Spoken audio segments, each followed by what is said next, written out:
colloque sur l'itinéraire du vivre ensemble est une suite logique du forum qui a célébré la réconciliation et l'unité de tous les Katangais de tous bords.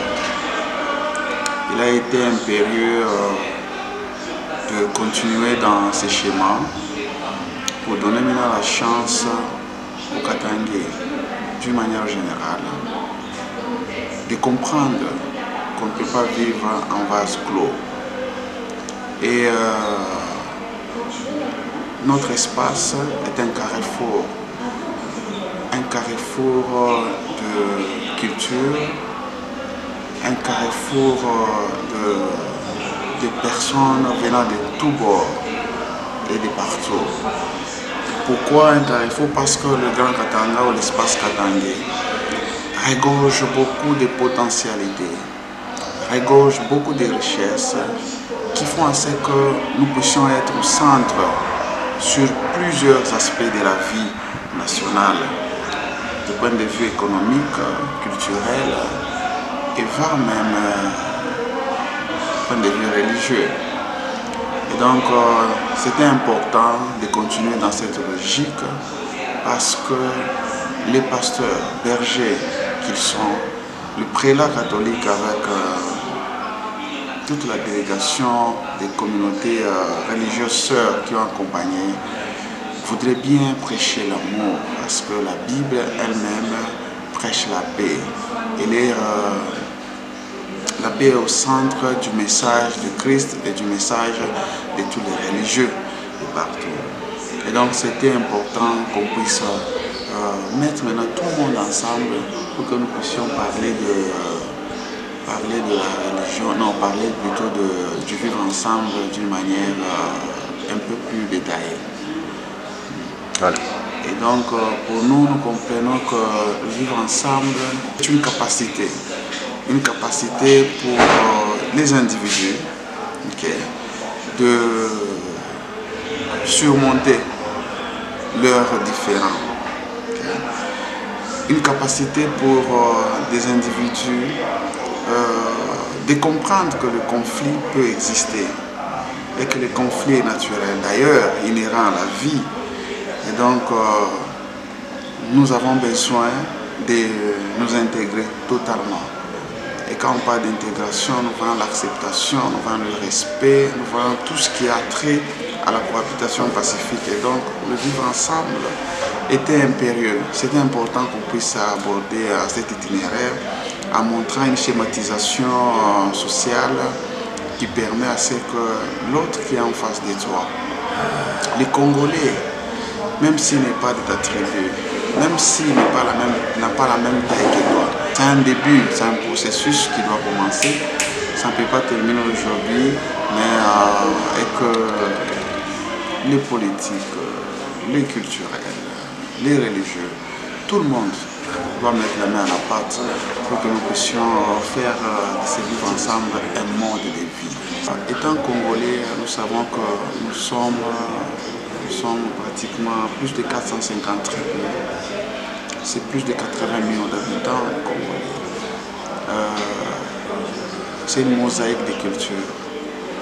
Je voudrais ici aborder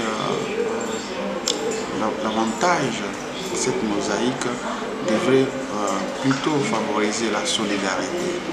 La solidarité entre humains, la solidarité en tant que Congolais, la solidarité entre communautés vivant en République démocratique du Congo et plus particulièrement dans l'espace katangais. Et donc ça devait plutôt encourager cet élan de solidarité parce que nos différences doivent être exploitées comme je l'ai dit hier, de potentialité, une force. Nos différences devraient être plutôt être abordées comme une énergie positive qui peut favoriser l'élan de paix. Des fois c'est difficile de parler le même langage parce que déjà nous avons des perceptions différentes, nous avons des croyances différentes, des fois nous avons des valeurs différentes. C'est difficile de parler, mais il y a toujours une fenêtre ouverte qui nous ramène un socle, un dominateur commun qui est aujourd'hui le Congo, parce que c'est une patrie pour laquelle tous nous devons nous battre pour son intégrité, ses valeurs, parce que Dieu nous a placés dans ces territoires et donc nous avons l'obligation de vivre ensemble. Donc, se repli sur soi-même ne favorise pas l'intégration. Se repli sur soi-même ne favorise pas la solidarité.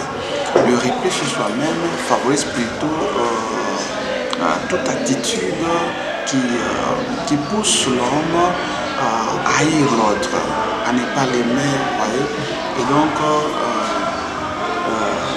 les conflits ou les tensions peuvent être accrues et ça ne va pas nous aider. Donc, moi, je prends pour vivre ensemble dans une schématisation où l'identité de tout un chacun doit être une fierté. À partir du moment où vous êtes fier de votre identité, vous allez respecter l'identité de l'autre qui est en face de vous. Et dans le vivre ensemble, c'est le carrefour de la rencontre avec l'autre. Et quand on rencontre l'autre, l'autre apporte toujours quelque chose que moi je n'ai pas. Et donc, l'exemple typique qu'on a donné même au niveau du colloque, c'est que quand on amène l'enfant à l'école, généralement, on prend l'inscription à l'école, on ne connaît même pas l'enseignant qui va donner les cours à l'enfant et de quelle tribu. On ne connaît pas l'enfant, sera assis sur le banc avec l'enfant de quelle culture. Des fois, c'est à cet âge-là de la déviation que nous devons aussi encourager les parents, les enseignants. Quand les gens sont adultes, ils voient plus leurs intérêts, on ne regarde plus aux valeurs humaines, aux valeurs d'hommes, au savoir-vivre. Donc, nous pensons qu'en tant qu'opérateurs culturels, nous devons prôner plutôt se vivre ensemble dès les bas âges. Dès les bas âges, au niveau de l'école primaire, au niveau de l'écodime, qu'on puisse développer des capacités aux enfants de s'accepter, de s'aimer, de collaborer et de prendre l'émulation, pas toujours dans le sens négatif, et que l'enfant puisse comprendre que son collègue ou son coéquipier, bien qu'il ne connaisse pas sa tribu, bien qu'il ne connaisse pas sa culture,